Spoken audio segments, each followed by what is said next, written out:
వైకా jewellers వెలలేని Vaibhogam తరుగులేని నమ్మకం. ఇప్పుడు మన కాకినాడలో డిసెంబర్ 5న ఘనంగా ప్రారంభం కాబోతోంది. నమస్కారం, వెల్కమ్ టు సుమన్ టీవీ. నేను గీతాంజలి. మార్గశిర మాసం వచ్చేసింది. ప్రత్యేకంగా లక్ష్మీ పూజలు చేస్తూ ఉంటారు.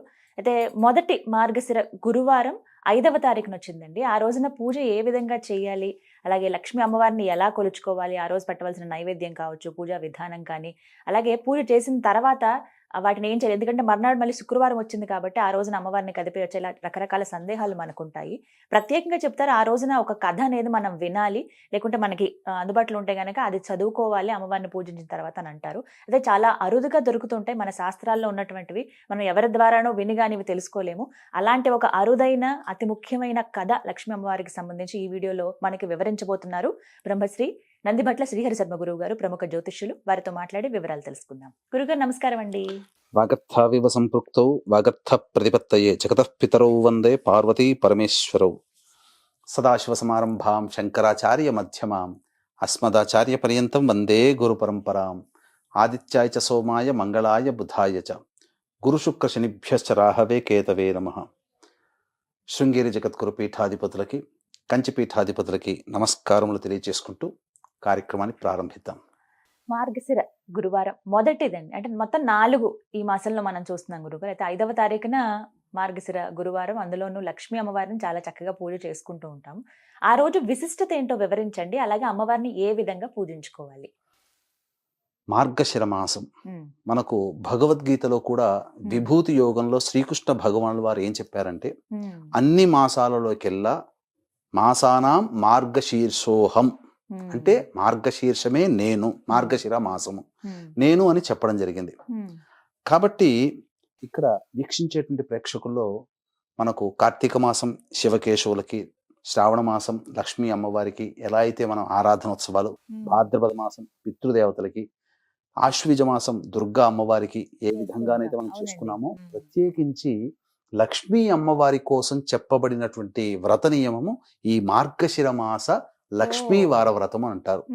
అంటే ఎందుకు గురువారం లక్ష్మీ వారం అంటాం, శుక్రవారం ఎందుకు అనము అని అంటే, నవగ్రహాలలో ధనకారకుడు గురువు కాబట్టి అట్టి గురువుకి సంబంధించిన వారం గురువారం రోజున ప్రత్యేకించి లక్ష్మీ యొక్క వారముగా చెప్పబడింది. లక్ష్మీ వార వ్రతం అనేటువంటిది ఈ గురువారం నాడే చెయ్యాలని మనకు శాస్త్ర ప్రమాణం. కాబట్టి ఈ వ్రతాన్ని అందరూ కూడా ఆచరించవచ్చునమ్మా. అయితే ముఖ్యంగా ఈ లక్ష్మీవార వ్రతాన్ని ఎవరైతే ఆచరిస్తారో వాళ్ళకి సిరి సంపదలకి లోటు ఉండదు. భర్త యొక్క ప్రేమ అనురాగాలు వారికి ఖచ్చితంగా కలుగుతాయి. ఇంకా ముఖ్యంగా వివాహం కాని అమ్మాయిలు ఉంటారు కదమ్మా, ఆ వివాహం కాని అమ్మాయిలకి చక్కటి సుగుణవంతుడైనటువంటి, ధనవంతుడైనటువంటి, భోగ ఇంటిలో అనగా భోగవంతుడైనటువంటి ఇంట్లో కోడలిగా వెళుతుంది. కాబట్టి అన్ని రకాలుగా సౌభాగ్యంగా ఉంటుంది. ఈ సంబంధించినటువంటి లక్ష్మీవార వ్రతం విధానం ఎలా చేయాలి అనుకున్నప్పుడు, ముఖ్యంగా గురువారం రోజున ఎవరైనా కానీ ఈ స్త్రీమూర్తి చెయ్యాలనుకునేటువంటి కన్య కానీ స్త్రీమూర్తి కానీ పొద్దున్నే 3 గంటల కల్లా బ్రహ్మ ముహూర్త కాలం కల్లా లేవాలి. లేచి చక్కగా ఇల్లంతా కూడాను శుభ్రపరుచుకోవాలమ్మా. గోపంచకము, పసుపు, గళ్ళ ఉప్పు మంచినీటిలో వేసి వాటితో ఇల్లంతా కూడా ముందుగా ఇల్లంతా ఉడికేసేసి తరువాత చక్కగా ఆ నీటితో శుభ్రపరచుకోవాలి ఇల్లంతా, పూజా మందిరంతో సహా. ఆ రోజునే చేసుకోవాలండి, ముందు రోజు చేసుకున్నా పర్వాలేదా? ముందు రోజు చేసుకున్నా పర్వాలేదు, కానీ ఆ రోజునే లేచి చేసుకున్నా పర్వాలేదు, ఎటువంటి ఇబ్బంది ఏమీ లేదమ్మా. అయితే ఎలా ఉండాలి అని అంటే, ఆ చేసుకోదలిచినటువంటి కన్య కానీ, ఆ గురువార వ్రతం భార్య అయినా కానీ, భార్యాభర్తలు అందరూ కూడా సంతోషంగా ఉండాలట. అయ్యో ఎందుకు చేసుకుంటున్నామనే భావన లేకుండా ఉత్సాహంతో నేను అమ్మవారి అనుగ్రహం పొందడం కోసం చేస్తున్నానని చెప్పి ఉత్సాహంతో చేసుకోవాలట. ఎక్కడా కూడా కించిత్ లేశ మాత్రమైనా కానీ బాధపడకూడదట. ఇక తరువాత ఆ స్త్రీమూర్తి లేచిన దారభిద విధంగా ఇల్లు శుభ్రపరచుకొని ముందు రోజు అనగా 5వ తారీఖు గురువారం కదమ్మా, 4వ తారీఖు రోజున ముందు రోజు తలంటి స్నానం చేయాలి. షాంపూలు వాడకుండా కుంకుడుకాయ రసముతో, శీకాకాయ రసముతో స్నానం ఆచరించాలి ఆ స్త్రీమూర్తి. ఇక కేవలం చన్నీటిని మాత్రమే శిరస్సున వేసుకోవాలి. ఓపిక లేని వాళ్ళు వేడి నీటి పెట్టుకోవచ్చు. ఆ విధంగా కేవలం సబ్బు, షాంపూ ఎటువంటిది లేకుండా, తలని పట్టించకుండా కేవలం తలమించి స్నానం ఆచరించేసి చక్కగా పసుపు రాసుకొని ఆ యొక్క పూజా మందిరాన్ని సిద్ధం చేసుకోవాలి. పూజా మందిరం సిద్ధం చేసుకునేటువంటి సందర్భంలో చక్కగా గోడకు పెట్టుకుంటారు కదమ్మా, గోడకి శ్రీకారము స్వస్తికో ఓంకారము రాసి ఒక పీట అనగా అమ్మవారి లక్ష్మీనారాయణుడి యొక్క చిత్రపటం పెట్టుకోవాలి. కేవలం లక్ష్మీ అమ్మవారిని పెట్టకూడదు. వీక్షించేటువంటి ప్రేక్షకులు గమనించాల్సింది ఏంటంటే, ఇక లక్ష్మీ పూజ చేసుకుంటున్నాం కదా అని చెప్పి లక్ష్మీ అమ్మవారిని పెట్టుకుంటారమ్మా. లక్ష్మీ అమ్మవారి కాదు, నారాయణుతో సహమైనటువంటి అనగా నారాయణుతో కూడి ఉన్నటువంటి లక్ష్మీ అమ్మవారి చిత్రపటాన్ని పెట్టుకోవాలి. ఆ చిత్రపటం పెట్టుకొని ముందర కలశం పెట్టుకోగలిగేటువంటి ప్లేస్ ఉన్న పీటని మీరు చేసుకోవాలి. ఒకవేళ పీట లేదనుకున్నప్పుడు మామూలుగా ఒక చక్కటి తెల్లటి చిన్నపాటి మన గుడ్డ పెట్టుకోవచ్చు, చిన్న టవల్ అనేటువంటిది తెల్లది వస్త్రం పెట్టవచ్చు. ఇక ఆ అమ్మవారి ఫోటోకి అలంకారం చేసి పీట పెట్టుకుంటే 8 దిక్కులా కూడా అలంకారం చేసి ఆ పీట అంతా కూడా చక్కగా పసుపుతో అలికి, తర్వాత ఆ పీట మధ్యలో అష్టదళ పద్మం వేసి ఆ యొక్క అష్టదళ పద్మం మీద ఎర్రటి గుడ్డ గాని పసుపు గుడ్డ గాని పరిచి, అప్పుడు కొంత కలశం పెట్టేటువంటి దగ్గర కొంత బియ్యం ఒక వృత్తాకారంలో రౌండ్ షేప్ లో బియ్యాన్ని ఒక రాశిగా పోసి దాని మీద కలశం పెట్టాలి. కలశం పెట్టిన తర్వాత ఆ కలశంలో మీకు దగ్గరలో అందుబాటులో దొరికేటువంటి 5 చెట్ల యొక్క ఆకులను పెట్టవచ్చు. అనగా జామకాయ, సీతాకాయ, మారేడుకాయ ఆకులు ఉంటాయి కదా, కొమ్మలు అవి తీసుకోవచ్చు. లేదా పంచపల్లవాళ్ళు మర్రి, మేడి, జువ్వి, రావి, మోదుగా ఈ 5 వృక్షాలకు సంబంధించిన ఈ అందుబాటులో ఉండేటువంటి వాటినే కానీ ఆ వేసిన తర్వాత అందులో ఆ రాగి చెంబులో, ఎందుకంటే రాగి చెంబే వాడాలమ్మా, రాగి చెంబు లేకపోతే మనం ఇత్తడిది వాడొచ్చు, వెండిది వాడొచ్చు, బంగారం శక్తి ఉంటే బంగారు చెంబు వాడొచ్చు, ఏమీ లేని వాళ్ళు కుండైనా కానీ వాడొచ్చు. చిన్నపాటి ముంత మట్టి చిన్న మట్టితో చేసిన కుండ లాంటిది చిన్నది. ఇక అందులో ఒక పోక చెక్క, వెండిది చిన్న ముక్క, బంగారంది చిన్న ముక్క, ఒక 1/4 గ్రాము కూడా అవసరం లేదు, చిన్న ముక్క అంటే దొరుకుతుంది. బంగారంది, వెండిది, అలాగే పగడము, ముత్యము, వట్టి వేళ్ళు అని దొరుకుతాయి. వట్టి వేళ్ళు, ఒక పోక చెక్క, 1 కానీ 2 కానీ పోక చెక్కలు ఆ కలశంలో వేసి అందులో కొమ్మలు చెప్పబడినటువంటి కొమ్మలు వేసి కలశానికి అలంకరణ చేసి ఆ కలశం మీద ఒక కొబ్బరికాయ పెట్టి ఆ కొబ్బరికాయకి ఎర్రటి వస్త్రము అలంకరణగా పెట్టి ఇక ఆ అమ్మవారి యొక్క పూజ ప్రారంభం చేసుకోవాలి. లక్ష్మీ అమ్మవారి పూజ ప్రారంభం చేసుకునే ముందుగా గణపతి పూజ చేసుకుని గణపతి యొక్క అనుజ్ఞ తీసుకుని చాలా సంతోషముగా నేను ఈ యొక్క వ్రతాన్ని ఆచరిస్తున్నాను మహానుభావ, నాకు అమ్మవారి యొక్క అనుగ్రహాన్ని ప్రసాదించి విఘ్నేశ అని చెప్పి ఆ విఘ్నేశ్వరుని యొక్క అనుజ్ఞ తీసుకుని లక్ష్మీ అమ్మవారిని షోడశోపచార విధానంగా పూజ చేసుకోవచ్చు. ఈ యొక్క శ్రావణ మాసంలో లక్ష్మీ అమ్మవారి వ్రత విధానం ఎలా ఉంటుందో అదే విధానంగా వ్రత విధానం వైభవ లక్ష్మి కానీ శ్రావణ లక్ష్మి కానీ ఈ విధంగా లక్ష్మీ అమ్మవారి వరలక్ష్మి వ్రత విధానంగా పూజ ఉంటుంది కదా, సంకల్పం చెప్పుకొని ఆ విధానంగా చేసుకోవచ్చు. పూజ చేసుకున్న తర్వాత కథకు వచ్చేసరికి కథ వినాలి. ఇక ఈ కథ చెప్పుకొని తర్వాత అక్షితలు, ఈ విధంగా చేసుకుని ఆ కథ కూడా మనం ఆఖరణ చెప్పుకుందాం. వీక్షించేటువంటి సుమన్ టీవీ ప్రేక్షకులకి ఈ యొక్క కథ ఇప్పుడు ఏదైతే చెప్పబోతున్నానో అలభ్యమైనటువంటి కథ, మీరెక్కడా కూడా అతి అరుదుగా అత్యంత పురాతన గ్రంథము నుంచి మీకు సేకరించి ఇస్తున్నటువంటి కథ అండి. కాబట్టి ఈ కథని మీరు వ్రతం చేసుకునేటప్పుడు ఈ యొక్క వీడియోని దృష్టిలో పెట్టుకుని ఆ కథను అక్కడ పెట్టుకొని మనస్సులో వినండి. ఆ వీడియో పెట్టుకొని తప్పకుండా మీకు ఆ మార్గశిర మాసం అమ్మవారు ఇది సాక్షాత్తు జరిగింది, ద్వాపర యుగంలోనే ఈ యొక్క వృత్తాంతం జరిగిందండి. కాబట్టి లక్ష్మీ అమ్మవారే స్వయంగా నిర్వహించినటువంటి వృత్తాంతం ఇదంతా కూడా. ఎవ్వరు కూడా మిస్ కాకండి. మీకు బయట దొరికిన కథలు వేరు, ఇప్పుడు ఈ విధంగా చెప్పుకునేటువంటి నిజంగా జరిగిన కథ వేరు. కాబట్టి అది ఆశాంతం వినే ప్రయత్నం చేయండి. ఇక ఈ యొక్క అమ్మవారి పూజ అంతా చేసుకున్న తర్వాత సాయంకాలానికి మళ్ళీ ఇంట్లో ప్రదోషకాల సమయంలో సింహద్వారానికి ఇరువైపులా దీపారాధన చేయాలి. సాయంకాలం ప్రదోషకాలం దీపారాధన చేయాలి. ఆ తర్వాత ఉదయం నుంచి సాయంకాలం వరకు కూడా వీలుంటే ఉపవాసం ఉండాలి. ఉండి దీపారాధన చేసి ఇప్పుడు చెప్పబడిన పూజా విధానం అంతా ఉంది కదమ్మా, అదంతా ప్రదోషకాల సమయంలో ఆచరించాలి. ఆచరించి ఈ యొక్క గురువారం రోజున ఎట్టి పరిస్థితుల్లో కూడా నూనెతో వండించినటువంటి పదార్థాలు భుజించకూడదు. అమ్మవారికి ఏదన్నా చేసినా ఆవు నేతిలో చేయాలి, నూనెలో మాత్రం నూనె అనేటువంటిది ఈ మార్గశిర మాసం గురువారం రోజున తాకకూడదు. అసలు నూనెను తాకిన నూనెను కూడా పక్కకు పెట్టేయాలి. ఇక ఈ విధంగా చేసి ప్రదోషకాల సమయంలో ఈ చెప్పబడినటువంటి పూజా విధానంగా ఈ ఆచరణ చేయాలి. చేసి ఉపవాసం ఉంటారు కదా ఆడవాళ్ళు, తెల్లవారి ఆ యొక్క నైవేద్యం అంతా పెట్టి రాత్రి భోజనం చేసి మళ్ళీ తెల్లారి శుక్రవారం ఉంటుంది కదా, ఆ శుక్రవారం రోజున మళ్ళీ స్నానం ఆచరించి మళ్ళీ దీపారాధన చేసి అప్పుడు ఆ యొక్క కలశంలో ఉన్నటువంటి ఆ పూజ చేసిన విధానంలో అప్పుడు ఉద్వాసన చెప్పాలి. చెప్పి ఆ విధంగా పూజ పూర్తి చేసుకోవాలి. శుక్రవారం అయినా ఆ రోజు ఉద్వాసన చెప్పుకోవచ్చు. అయితే అందులో మీరు వేయమన్నారు కదండి, చిన్న బంగారం, వెండి, అలాగే పోక చెక్కలు, పగడం, ఇవన్నీ వేయమన్నారు కదా, మరి వాటిని ఏం చేయాలి? ఆ రోజున ఆ పూజ విధానం అంతా ఉంది కదమ్మా, ఆ రోజున ఆ నీళ్లు అవన్నీ కూడా ఎవరి తొక్కని ప్లేస్ లో వేసేసి పోక చెక్క మినహా, వట్టివేళ్ళు మినహా మిగిలిన బంగారము, వెండి, ఇవన్నీ పగడము, ముత్యం ఇవన్నీ ఉన్నాయి కదా, అవి మళ్ళీ భద్రపరుచుకొని మళ్ళీ 2వ గురువారానికి చేసుకోవాలమ్మా. చేసుకోవాలి.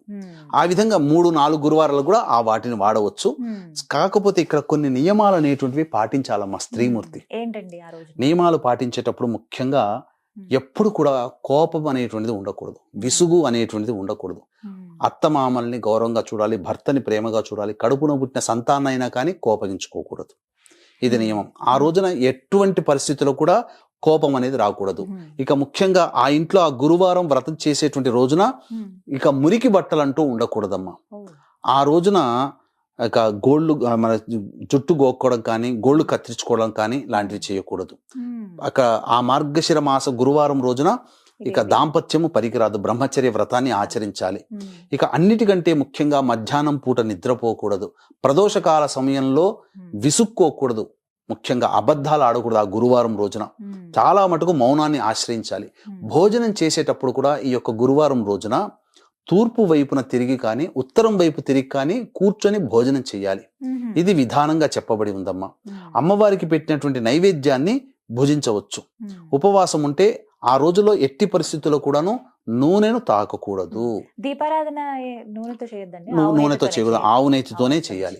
నూనె అనేటువంటిది ఈ గురువారం రోజున స్పృశించకూడదమ్మా. ఇక ముఖ్యంగా ఆ యొక్క ఈ 4 వారాలు ఈ విధంగా చేసిన తర్వాత 5వ వారం పుష్యమాసంలో వస్తుంది. 5వ వారం కూడా ఈ మార్గశిర మాసం అయిపోయింది కదా అని కాకుండా పుష్యమాసంలో వచ్చే గురువారం రోజున కూడా ఆచరించి, ఆ తదనంతరం ఒకరికి కానీ, ముగ్గురికి కానీ, 5గురికి కానీ, 7గురికి కానీ ముత్తైదులను పిలిపించుకొని లేదా బాలికల్ని పిలిపించుకొని పూజ చేసి లక్ష్మీ స్వరూపముగా భావించి వారికి వాయనం ఇవ్వాలమ్మా. ఇంకా స్త్రీ అలంకరణ వస్తుంటే అద్దము, దువ్వెన, కాటుక, గాజులు, రవిక బట్ట, పూలమాల, పసుపు, కుంకుమ ఇలా అవి ఇవ్వవచ్చమ్మా. ఈ విధంగా ఏ వ్యక్తి అయితే, ఏ స్త్రీమూర్తి అయితే చేస్తుందో ఆ స్త్రీమూర్తికి తప్పకుండా సిరి సంపదలతో పాటు వైభవపేతమైనటువంటి జీవితం అనేటువంటిది ఉంటుంది. తరతరాలకి కూడా భవిష్యత్తులో వచ్చే జన్మలో కూడా లక్ష్మీ అనుగ్రహ ప్రాప్తి అవుతుంది. ఎందుకంటే ఇప్పుడు మనం చెప్పుకోబోయే కథలో జరిగిన వృత్తాంతం ఇది. లక్ష్మీ అమ్మవారి అనుగ్రహం వచ్చే జన్మలో కూడా కలిగిందనడానికి ఈ కథలో వృత్తాంతం ఉంటుందమ్మా. కాబట్టి జాగ్రత్తగా వినండి కథ అంతా కూడా. ఇక వీక్షించేటువంటి ప్రేక్షకులకి గమనిక, ఈ యొక్క సంబంధించినటువంటి కాశీ క్షేత్రంలో డిసెంబర్ 15వ తారీఖు రోజున దత్త జయంతి సందర్భంగా జాతకరీత్యా కలుగు విద్య, వివాహ, ఉద్యోగ, దాంపత్య, సంతాన, అనారోగ్య సమస్యల నివారణకి మరియు గోచారీత్యా కలుగు వృషభ, మిథున, కర్కాటక, సింహతులు, వృశ్చిక, మకర, కుంభమీన రాశిలో జన్మించిన వారికి శనిదోష పరిహారార్థమై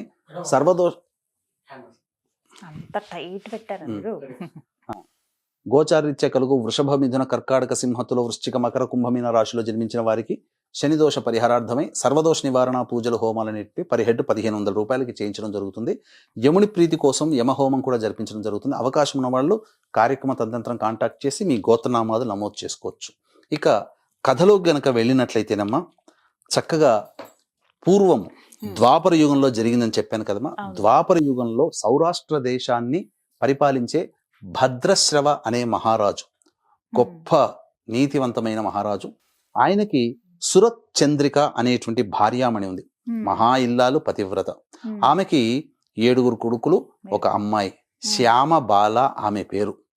చక్కగా ఈ యొక్క రాజ్యాన్ని పరిపాలిస్తున్న సందర్భంలో ఒకానొక సమయంలో వైకుంఠంలో ఉన్నటువంటి విష్ణు భగవాన్ దగ్గర పాదాలను ఒత్తుతూ ఉన్నటువంటి అమ్మవారు కోరిక కలిగింది, ఈ యొక్క రాష్ట్రంలో, ఈ యొక్క ప్రపంచంలో ఎవరు ఈ మార్గశిర మాసంలో ఆచరిస్తున్నారు, మీకు మార్గశిర మాసం అంటే ఇష్టం కదా, కాబట్టి నన్ను ఎవరు అర్చిస్తున్నారో ఒకసారి అంతా కూడా నేను పరికించి వస్తానని చెప్పి భర్త దగ్గర అనుమతి తీసుకొని ఆ మహాలక్ష్మి భూలోకానికి వచ్చింది. అనేక దేశాలు తిరుగుతూ ఈ సౌరాష్ట్ర దేశం కూడా వచ్చింది. ఎందుకంటే ఈ లక్ష్మీ అమ్మవారి పూజకి ఈ భద్రశ్రవ అనేటువంటి ఒక మహారాజు మరియు సురచంద్రికకు సంబంధించినటువంటి పూర్వజన్మతో సంబంధం ఉన్నది లక్ష్మీ అమ్మవారి యొక్క వృత్తాంతం. కాబట్టి ఆ యొక్క రాజు కోట దగ్గరికి రాగానే దాసదాసీలందరూ అడ్డుకున్నారు, ఎవరమ్మా నువ్వు అని చెప్పి. వృద్ధ స్త్రీ బ్రాహ్మణ వేషంలో వచ్చింది అమ్మవారు. అంటే నేను సంబంధించినటువంటి పూర్వంలో వీరు ఒక వ్రతం చేశారు, కాబట్టి ఆ వ్రతం అనేది మళ్ళీ ఈ జన్మలో చెయ్యలేదు, ఈ వ్రతాన్ని ఆచరింప చెయ్యాలి అని చెప్పి తెలపడం కోసం వచ్చానమ్మా అని చెప్పగా ఆ పరిచారిక ఏం చేసిందంటే సురచంద్రికకి అందించింది రాణికి. చెప్పగానే ఆమె దగ్గర తీసుకుని వెళ్ళగానే, పూర్వజన్మలో నీవు ఒక వైశ్యురాలివమ్మా, ఒక వైశ్యుడికి భర్తగా ఉన్నావు, కడు దారిద్ర్యముతో బాధపడుతూ ఉన్నప్పుడు అప్పుడు ఈ వ్రతాన్ని ఆచరించమని చెప్పిన తర్వాత ఈ వ్రతాన్ని ఆచరించగానే గొప్పగా వైభవపేతమైన జీవితాన్ని గడిపావు. ఈ వ్రత మహత్యం వల్ల మళ్ళీ ఈ జన్మల్లో మీరిద్దరూ మళ్ళీ భార్యాభర్తలుగా లభించారు, కాబట్టి ఈ యొక్క వ్రతాన్ని ఆచరించమ్మా అని చెప్పగా, నువ్వెవరో మోసగత్తెలాగా ఉన్నావు అని చెప్పి అనుమానపడి కోపగించుకొని ఆమె చేతిలో ఉన్న కర్రని విదిల్చి పంపించి వేసింది, అవమానించి పంపించి వేసింది.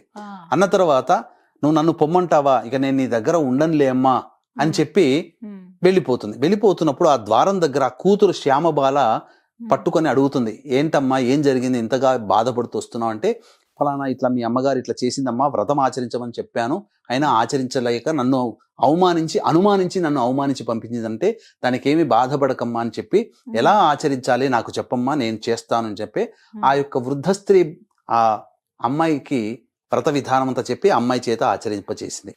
అయితే ఇక్కడ జరిగినటువంటి కథలో ఉన్నటువంటి ట్విస్ట్ ఏంటంటేనమ్మా, ఎప్పుడైతే లక్ష్మీదేవిని అవమానించి పంపిందో ఆమెకి క్రమంగా వైభవపేతన రాజ్యం అంతా కూడాను వైభవం అంతా పోయింది.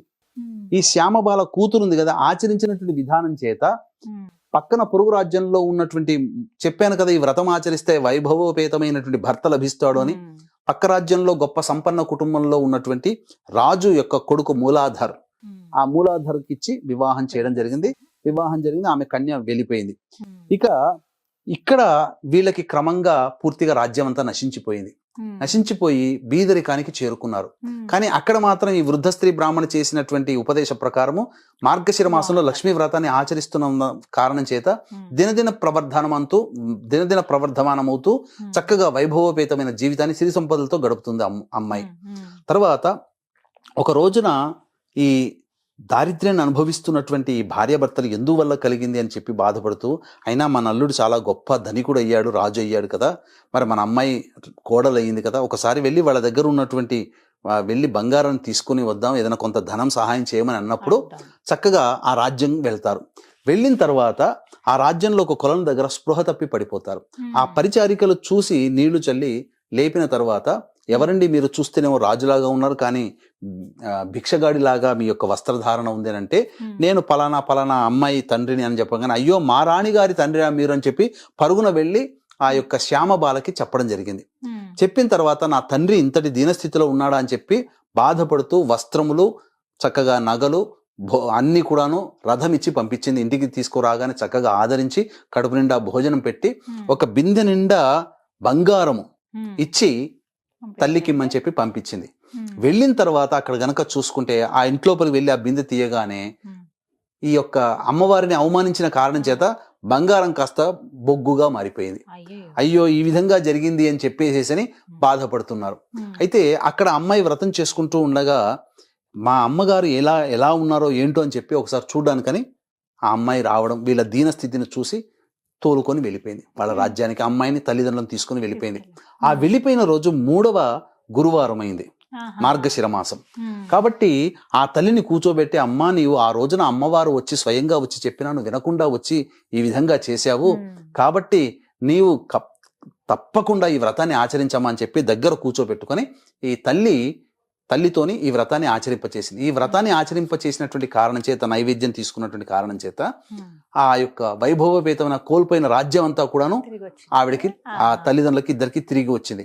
అంత సంతుష్టులై ఉన్నారు, చాలా ఆనందంగా చక్కగా ఉన్నారు. తర్వాత తన యొక్క తల్లిగారింటికి వెళ్ళి మళ్ళీ 4వ వ్రతాన్ని అక్కడ ఆచరించింది కూతురు. 3వ గురువారం ఏమో తల్లిని తీసుకుని ఆచరించింది. 4వ వ్రతం అక్కడ చేసి ఐదో వ్రతం మళ్ళీ ఇంట్లో ఉద్యాపన చేసుకోవాలి కదా. వెళుతూ ఆ ఇంటిలోని కొద్దిగా గళ్ళ ఉప్పుని తీసుకొని వచ్చింది. అంటే లక్ష్మీప్రదం. గళ్ళ ఉప్పు అంటే లక్ష్మీప్రదం కదమ్మా. తర్వాత ఆ విధంగా భర్త భోజనం చేస్తున్నప్పుడు అంత చప్పగా ఉంది ఏంటి పదార్థాలు అని చెప్పి అని అంటుంటే, ఇంట్లోంచి తల్లిగారి ఇంట్లో తీసుకుని వచ్చినటువంటి ఆ యొక్క గళ్ళ ఉప్పుని కొద్దిగా వేయగానే అది పంచభక్ష పరమాన్నమైనటువంటి మంచి షడ్రుచులతో సమానమైనటువంటి భోజనం చేయడం జరిగింది అప్పుడు. ఆ విధంగా ఏంటనంటే లక్ష్మీ అమ్మవారు అంటే ఇక్కడ ఉప్పు అనేది ఎందుకు చెప్పబడిందనంటే, అన్నీ వేసి చూడు నన్ను వేయకుండా వేసి చూడు అని చెప్తుంది ఉప్పు. అంటే ఎంత గొప్పగా వండినా ఉప్పు లేకపోతే ఆ పదార్థానికి రుచి రాదు. కాబట్టి ఉప్పు అంటే లక్ష్మీ స్వరూపం. ఈ వ్రత కథ ద్వారా తెలుసుకోదలసినటువంటి ఏంటంటే, లక్ష్మీ వారి వ్రతాన్ని చక్కగా ఆచరించినటువంటి వాళ్ళకి సిరి సంపదలు, చక్కగా వైభవపేతమైన ఆనందకరమైన జీవితం పొందుతారు. ఉప్పు అనేటువంటిది ఎందుకు ఇక్కడ చెప్పబడి ఉందనంటే, అన్ని రుచులలోకెల్లా అనగా ఉప్పే ప్రధానం. కాబట్టి లక్ష్మీ ప్రధానం అనేటువంటి ఒక సంజ్ఞ ఇక్కడ మనం తెలుసుకోవాలి. కాబట్టి ఈ విధంగా వ్రతకథని ఎవరైతే తలుచుకొని ఆ విధంగా చేసిన దార్భ్యత ఇటు అమ్మాయి వైభవపేతన జీవితాన్ని పొందింది, అటు కోల్పోయినటువంటి రాజ్యాన్ని ధనాన్ని కూడాను ఈ యొక్క తల్లిదండ్రులు పొందారు. కాబట్టి ఈ వ్రత విధానాన్ని చక్కగా ఆచరించుకుంటూ ఈ విధంగా చక్కగా నియమాల్ని పాటించండి. చింపిరి జుట్టుతో ఉండకూడదమ్మా. అలాగే పూజ చేసుకునేటప్పుడు స్త్రీమూర్తి ఆఖరణ చాలా మంది జడలు విరబూసుకొని చేస్తారు. కానీ లక్ష్మీ అమ్మవారికి మహా కోపం వస్తుందట. ఆ సమయంలో ఒక ముడిన్నా వేసుకోవాలట, ఆఖరణ కొంగుముడిలాగా వేసుకొని చక్కగా చేసుకొని పూజ చేసుకొని ఉన్నటువంటి స్త్రీమూర్తి లక్ష్మీ అనుగ్రహ ప్రాప్తురాలు అవుతుందని చెప్పడంలో ఏమాత్రం సందేహం లేదు. సందేహం గురుగారు, మీరు నాకు చెప్పేటప్పుడు కన్యలు గాని స్త్రీమూర్తులు ఎవరైనా అన్నారు. వితంతువులు ఈ మార్గశిర గురువారం లక్ష్మీ అమ్మవారిని పూజించుకోవచ్చా, లేకపోతే ప్రత్యేకమైన విధానం ఏమన్నా ఉందా? ఇక్కడ ప్రధానంగా వితంతుల విషయానికి వచ్చేటప్పుడు తులసి చెట్టు దగ్గర కలశం లేకుండా తులసి చెట్టు దగ్గర ఈ యొక్క వ్రతాన్ని కూడాను ఆచరించవచ్చునమ్మా. ఎందుకంటే భవిష్యత్తులో దీర్ఘ సౌమంగళిత కలిగినటువంటి జీవితాన్ని పొందాలి. ఎందుకంటే మనకు కర్మవశాత్తు అవి కొన్ని తగులుతాయమ్మా, జీవితంలో కొన్ని వస్తాయి. అంత మాత్రం చేత చేసుకోకూడదని ఎక్కడ నియమం లేదు. కాకపోతే విధానంలో కలశం అనేటువంటిది పెట్టుకోకుండా తులసి చెట్టు దగ్గర ఈ యొక్క షోడశోపచార విధానంగా చేసుకోవచ్చు, కలశం లేకుండా చేసుకోవచ్చు. ఈ కథ ఏదైతే ఉందో అది వినొచ్చు, ఇదన్నీ వినొచ్చునమ్మా, కథ వినొచ్చు. మిగతా అంతా యథావిధిగా చేసుకోవచ్చు ఆ రోజున. ఇప్పుడు నూనె తగలద్దు అన్నారు కదండి, ఎటువంటి నైవేద్యం పెట్టాలి మరి అమ్మవారికి? ఏదైనా కానీ ఆవు నేతిలో వేయించినటువంటి ఈ యొక్క మొదటి గురువారం రోజున పులగం నైవేద్యంగా పెట్టాలి. పులగం వండేటప్పుడు కూడా ఆవు నేతే ఉండాలి. తాలింపు పెడతాం, ఆవు నేతితో పెట్టాలి. అది తప్పకుండా ఆ యొక్క దీపారాధనలో కూడా ఈ ఆవు నెయ్యినే వాడాలి తప్ప శుద్ధమైన ఆవు నెయ్యి దొరికితే వాడితే అదే మంచిది. లక్ష్మి ఫోటో అన్నారు కాబట్టి లక్ష్మీదేవి విష్ణుమూర్తి ఇద్దరు ఉన్నది తీసుకోవాలమ్మా. లక్ష్మీనారాయణుని మొదలుగా నారాయణుని అర్చించుకొని తర్వాత ఈ విధంగా చేయాలి. తర్వాత ఏంటంటే శుక్రవారం రోజున శ్రవణ నక్షత్రం వస్తుంది. ఈ శ్రవణ నక్షత్రం విష్ణుమూర్తికి సంబంధించినటువంటి నక్షత్రం కాబట్టి ఈ విష్ణుమూర్తికి సంబంధించినటువంటి నక్షత్రం కావున ఆ రోజున నారాయణుని కూడా అర్చించే విష్ణు సహస్రనామ పారాయణం తెల్లవారి శుక్రవారం రోజున చేసిన చాలా విశేషం. మళ్ళీ మార్గశిర మాసంలో శ్రవణ నక్షత్రం లేదు కాబట్టి ఆ రోజు కూడా చేసుకోవచ్చు. గురువుగారు 5 వారాలు అన్నారు మీరు, అప్పుడు ఉద్యాపన చేసేసుకోవచ్చని. కానీ ఆటంకం వస్తే మధ్యలో మహిళలకి అప్పుడు పరిస్థితి ఏంటండి? ఎలా స్త్రీలకి ఋతుపరంగా ఏమన్నా ఆటంకాలు వచ్చినప్పుడు దాన్ని ఆపకూడదమ్మా. కన్న కూతురుతోనైనా అత్తగారితోనైనా తల్లిగారితోనైనా కానీ ఈ యొక్క వ్రతాన్ని ఆచరింప చేయాలి. అవి కూడా కుదరని పక్షంలో అవి కూడా కుదరని పక్షం అంటూ ఉండదు. ఎవరైనా ఉంటారు కదమ్మా, సొంత చెల్లెలైనా ఎవరైనా కానీ చేయవచ్చు, భర్తతోనైనా కానీ చేయించవచ్చు. ఈ వ్రతం మాత్రం ఆపకూడదు. 5 వారాలకు మాత్రం ఉద్యాపన చేయాలి.